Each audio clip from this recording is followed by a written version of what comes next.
A ploy? It's not a ploy when the Department of Justice treats parents as terrorists, moms and dads who are simply showing up at a school board meeting to advocate for their son or daughter. A ploy. It's not a ploy when the FBI pays Twitter $3 million, not one, not two, $3 million to censor American citizens. It's not a ploy when the Department of Homeland Security tries to set up a disinformation governance board, because we all know that the Department of Homeland Security can tell what's good speech and what is bad speech, what's I mean, you got to be kidding me. I tell you what, dozens of whistleblowers who've come talk to Republican staff on the Judiciary Committee don't think this is a ploy. That's why they came to talk to us. They know how serious this is. The former Democrat chair of the Judiciary Committee is in the press today saying we're going to fight this tooth and nail. This is political.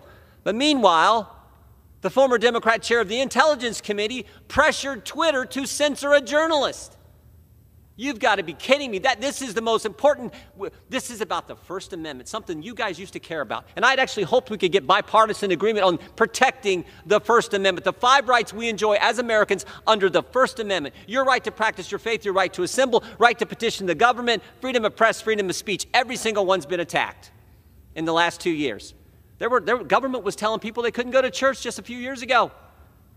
Your right to assemble, your right to petition the government. The Democrats kept the Capitol closed. You couldn't, as a citizen, couldn't come to your Capitol that you pay for to address your member of Congress, to redress your grievances, because Nancy Pelosi wouldn't let you in. Freedom of the press, I just told you what the head of the Intel Committee tried to do to a journalist.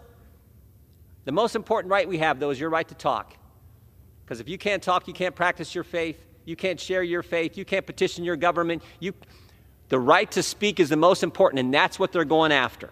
And that's why we've had dozens of whistleblowers come talk to us. We want to focus on that because we want it all to stop. We want the double standard to stop. This idea that if you're a pro-life activist, you're going to get your door kicked in, you're going to get arrested and handcuffed in front of your 7 kids and your spouse for simply praying in front of an abortion clinic and telling the guy who was harassing your son to knock it off. You're going to have the FBI raid your home. But the protest that went on at Supreme Court justices' homes in the aftermath of the leak of the Dobbs opinion, no problem there. Americans are sick and tired of it. And what we want, we don't want to go after anyone. We just want it to stop. And we want to respect the First Amendment to the Constitution that the greatest country in the world has. That's what this committee is all about, and that's what we're going to focus on. That's what we're going to do.